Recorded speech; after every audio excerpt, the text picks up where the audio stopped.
Hi, thanks for tuning in to this special announcement. Unfortunately, the special announcement's not a positive one. It's kind of a sad one.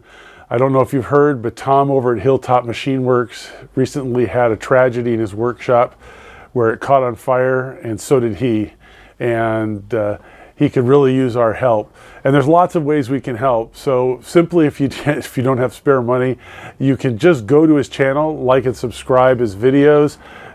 You can leave comments in the videos. All those things will help his channel, since he won't be able to produce content for a while, most likely.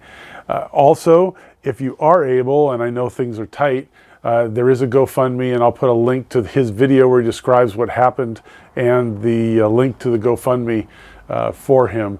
And I know a lot of YouTubers have already gotten together and are helping him out, but I'm sure he can use all the help he can get, because it was kind of a significant tragedy. So thanks for watching, and I appreciate everything you guys do, and this is a great community. So help out any way you can. Like I said, just watching his videos helps him out. Liking them also helps him out. Leaving comments, even better still. And you can say a comment like thanks, no big deal. It takes a little bit of your time and helps him out. Also, if you can't afford it, go check out his GoFundMe site, contribute whatever you can. I'm sure he'll be very thankful. Tom is one of those great guys. He's a rare soul in this earth, and we should cherish him, because he's an extremely friendly, generous guy. And so I think it behooves us all to help people like that when they're having difficult times. Thanks for watching, and I appreciate you all.